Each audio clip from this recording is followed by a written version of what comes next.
Business Courier front page centerpiece this week, Duke's new energy.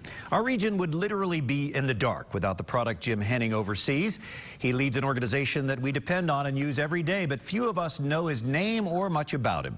Henning is president of Duke Energy in Ohio and Kentucky. Prior to that, he was Duke Ohio's vice president of government and regulatory affairs. His predecessor, Julie Jansen, was heavily involved in economic development, serving with a number of local organizations whose job it is to bring business to Cincinnati. Henning knows that for Duke to succeed, the tri-state has to grow. That prompted us to ask the question, what is Duke doing to contribute to that growth?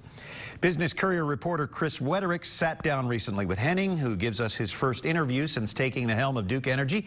Chris sits down with Business Courier editor Rob Dahlmeyer here in the studio to talk about what Henning had to say. Rob and Chris? Brian, thanks. Chris, thanks for being here. So you talked to Mr. Henning for at length. Brian said it, you know, Duke has always had an outsized, especially lately, an outsized relationship with this city other than just being its utility. Is Henning going to continue what Julie Jansen and others have done with Duke? Yeah, he embraces that mission, that economic development mission pretty heavily. You know, Duke's interesting in that they have, you know, they're kind of like an octopus when it comes to economic development. They have tentacles in every major economic development organization in the city or in the region, and he plans to continue that. I mean, he serves on all the big shot boards like the Cincinnati Business Committee, the Greater Cincinnati USA Chamber, but they also meet with local communities. They have an independent contractor that takes a look at greenfield, you know, potential greenfield development and advises communities on, you know, what they ought to do with that land. Now, getting back to their actual business, energy business. EPA has recently passed some carbon emissions rules.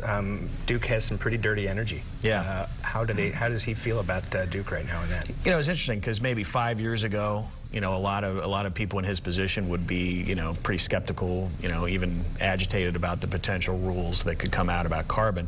You know, he kind of seems to be taking it in stride. They acknowledge that they have a lot of coal plants, but they also say a lot of those coal plants are reaching the end of their useful life anyway. They've been in service for decades, and they would have had to retire them anyway.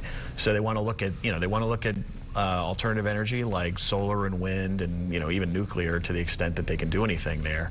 But, you know, they also look at natural gas as a possibility. It's very cheap right now. Henning comes from the natural gas side of Duke's business, so you know they feel like they're prepared for those rules should they come to pass. Right. Well, it was a great story, Chris. Thanks for being here. Thanks.